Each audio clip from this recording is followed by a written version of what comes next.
नमस्कार, मैं छोटू सिंह एक बार फिर आप सबके बीच हल्ला बोल कर नया एपिसोड लेकर के हाजिर हूँ।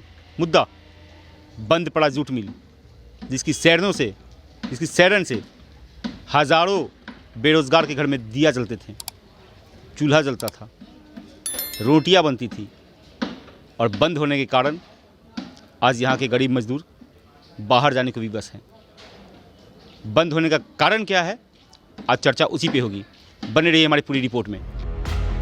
5 दशक पूर्व कटिहार की पहचान औद्योगिक नगरी के रूप में की जाती थी। जूट मिल की राजनीति से सरोकार रखने वाले नेताओं को विधानसभा और लोकसभा जाने का अवसर यहाँ के मतदाताओं ने दिया, लेकिन धीरे धीरे औद्योगिक क्षेत्र की चिमनियों से निकलने वाला धुआं विलुप्त होता चला गया। मैं जहाँ पे खड़ा हूँ, यहाँ से हजारों घर की चूल्हे जला करते थे। जब मिल की बंसी बजती थी तो वो समय था, वो दौर था कि लोग दौड़े भागे अपने रोजगार पे आते थे। इस मिल की दशा और दुर्दशा क्या है सो आप लोग के सामने है। बस इंतजार है कि कब ये बंसी फिर से शुरू हो, कब से मजदूर का पलायन बंद हो।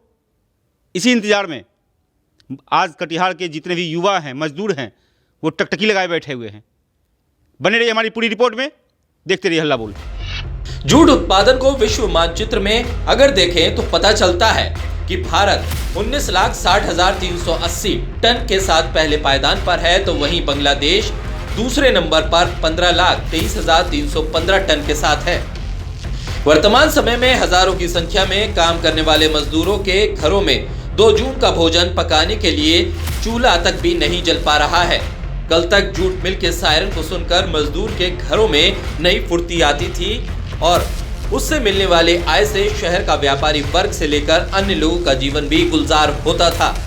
नगर निगम क्षेत्र में स्थित सानबायो जूट मैन्युफैक्चरिंग प्राइवेट लिमिटेड, पुरानी जूट मिल और एनजेएमसी की इकाई आरबीएचएम जूट मिल यानी कि नई जूट मिल के बंद होने से मजदूरों के सामने भुखमरी की नौबत आ गई है। ये है पटुआ, पटसन, जिससे कि जूट का बोरा तैयार होता है। ये रहा धागा। इस धागे को मजदूर अपने खून पसीने से बिरो करके, ये आपके सामने में देखिए, ये बोरा,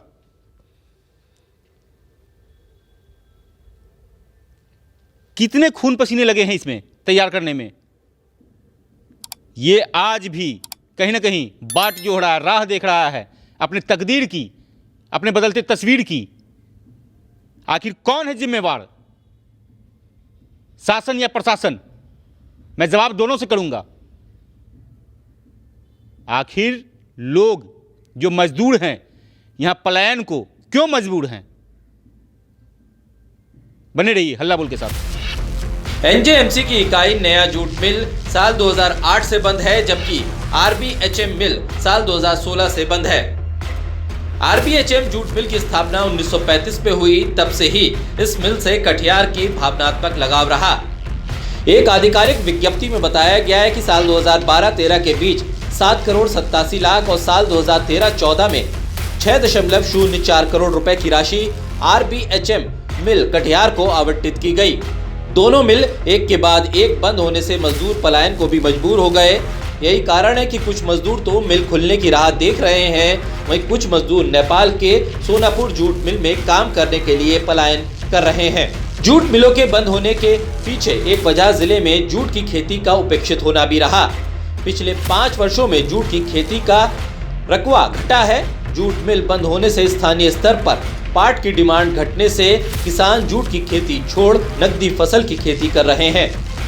विभाग के द्वारा 36,500 हेक्टेयर में जूट की खेती के लक्ष्य के अनुपात में रकबा 10,000 हेक्टेयर तक घटा है।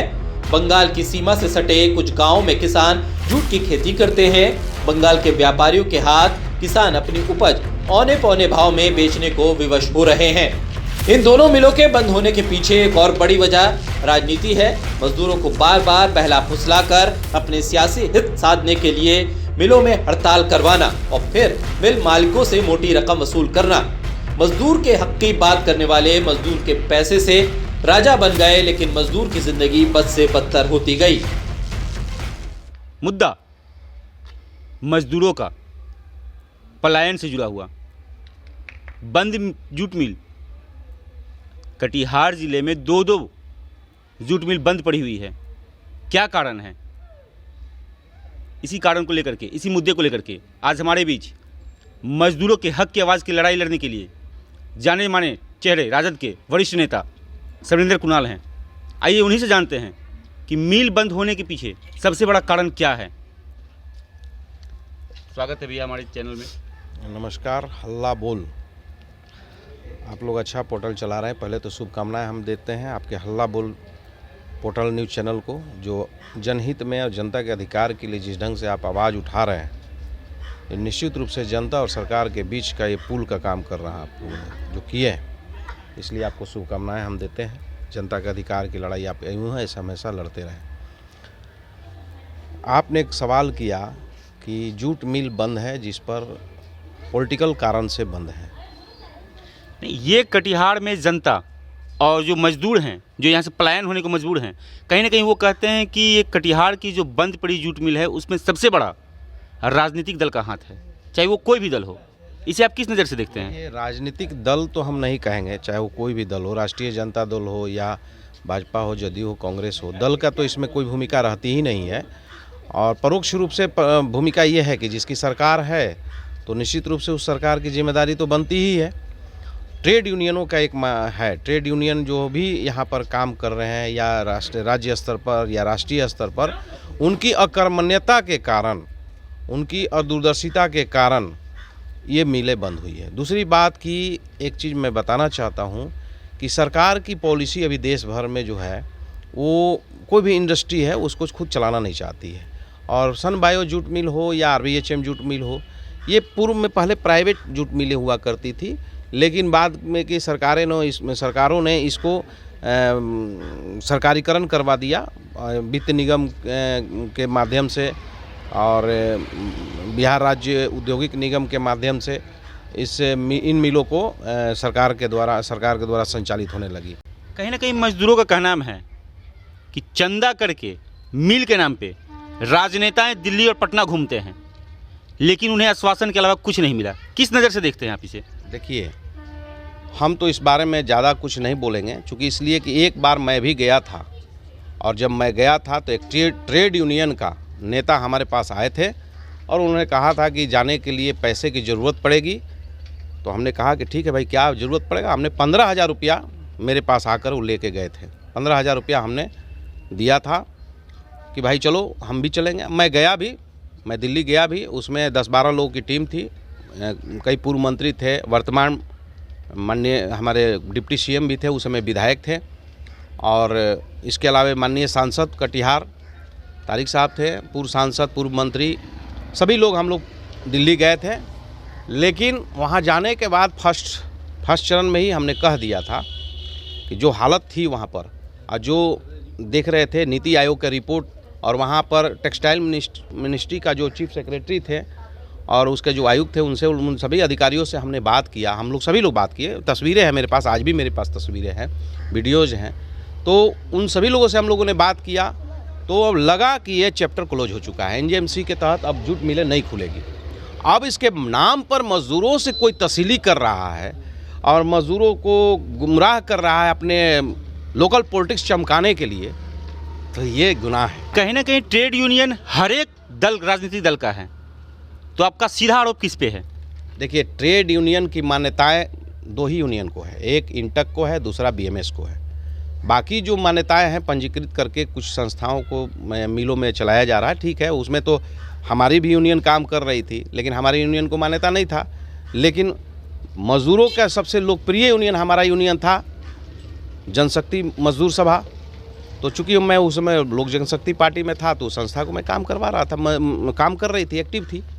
तो वो मज़दूरों के जो अधिकार की बात कर रहे हैं ना, ये समझ लीजिए कि अब हम इसको क्या कहें, मज़दूरों के अधिकार की बात होता है राष्ट्रीय स्तर पर। देखिए क्या स्थिति है, पॉलिसी वहाँ तय होती है यूनियनों का। यूनियन का तो पॉलिसी उसी समय खत्म हो गया जब आर्थिक उदारीकरण लाया गया और मज़दूरों से ज़्यादा पूंजीपति उद्योगपतियों को संरक्षण दिया गया। उसी दिन मज़दूरों की यूनियन की लड़ाई खत्म हो गई। बाल गंगाधर तिलक देश की आज़ादी की लड़ाई जब लड़ रहे थे तो उनका अधिकार था कि इस देश की आज़ादी की लड़ाई में मज़दूरों की सबसे बड़ी भूमिका थी और हुआ भी। बंगाल से, कलकत्ता से लेकर के मुंबई तक सारे मजदूर रोड पर आ गए थे आज़ादी के लिए। क्यों? क्योंकि मजदूर जो शोषण कर रहे थे, मजदूरों जो कोई शोषण हो रहा था, मजदूरों का जो अंग्रेज शोषण कर रहे थे, तो उसे निजात दिलाएंगे और इस देश में जितना अधिकार सभी को होगा उतना अधिकार मेरा होगा। लेकिन वो हुआ कहाँ?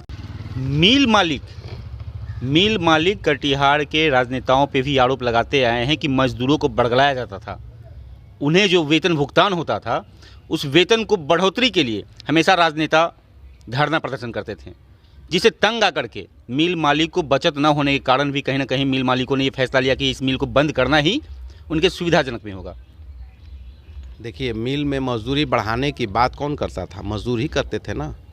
अपने स्वेच्छा, अपने फ़ायदा के लिए तो कोई करता नहीं था, पहली बात। दूसरी बात, मामला को ये समझिए, हमने कहा कि गिरोह वहाँ काम करता था और ये गिरोह अपने फ़ायदे के लिए करता था। जो सामान्य मजदूर है, जो जनरल मजदूर है, जिसको रोटी पेट का भूख का सवाल था, वो मजदूर को 75 रुपया पर मिल चालू हुआ, 55 रुपया 75 रुपया पर। स्किल्ड नॉन स्किल्ड एक सामान्य मजदूर, इस तरह का व्यवस्था। बिहार सरकार का पैकेज वेजेज कहाँ लागू होगा? सेंट्रल गवर्नमेंट का वेजेज का। यहाँ सेंट्रल गवर्नमेंट का वेजेज था और सन बायो में बिहार सरकार का वेजेज था, तो दोनों जगह का वेजेज का अंतर था। तो वहाँ पर आप एक चीज़ समझिए कि उस मिल में सन बायो में क्या स्थिति था, मतलब 980 मजदूर काम कर रहे हैं और पीएफ कटता था 50 ठो 70 ठो। कौन थे जो 50 ठो कटता था, बाकी किसी का नहीं कटता था? क्या ये सही है? ये राइट्स तो उनका था कि सभी को पीएफ कटना चाहिए। बोनस नहीं मिलता था, ग्रेचुइटी नहीं मिलता था, ईएसआई नहीं कटता था, तो ये सब परेशानी थी। इसमें हम लोग मांग करते थे, खुद मैं भी इसके लिए अधिकार की लड़ाई 55 रुपया 75 रुपया से उठा करके मैं 180 रुपया 175 रुपया पर लड़ाई लड़के गया। और जूट मिल के कारण रात में 1 बजे मुझे पुलिस अरेस्ट करके ले गई, थाना में रखी। नीतीश कुमार आए थे और उसके बाद मुझ पर केस हुआ, जेल गए। ये उसके बाद फिर यहाँ शहीद चौक से लेकर के डीएम ऑफिस तक मिल के सारे मजदूरों को लेकर रश्मनी ठाकरे डीएम थे, उसके पावना के लिए पुराना भुगतान और नए भुगतान सीएम का जनता दरबार तक पहुँचे, बड़ी बड़ी लड़ाई लड़ी। तो इसको ये कोई कहता है तो 1-2 लोग ये बात बोलते होंगे। बार बार दिल्ली पटना मजदूरों के नेताओं का भ्रमण होता रहा, लेकिन फायदा कुछ नहीं हुआ। हद तो तब हो गई जब मजदूरों से ही चंदा लेकर कुछ लोग राजनीति करके पटना दिल्ली घूमते हैं। मिल मालिकों ने इन नेताओं के चक्कर में मिल को बंद करना ही मुनासिब समझा। अगर इतिहास खंगाला जाए तो सारे नेताओं की खुल जाएगी पोल।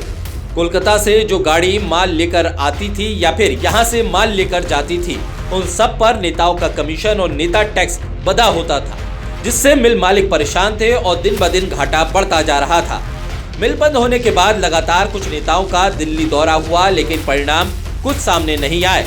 अब कटिहार के लोगों की आशा उप मुख्यमंत्री तारकिशोर प्रसाद से ही है कि कोई ठोस कदम उठाकर मिल को चालू करवाएं और बिचौलियों का खात्मा करें। कहीं ना कहीं सीधा आरोप कटिहार के ट्रेड यूनियन पर।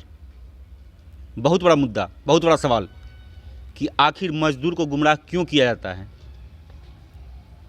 बहुत जल्द इस विषय को लेकर के फिर हाजिर होऊंगा। तब तक छोटू सिंह को इजाज़त दीजिए। नमस्कार।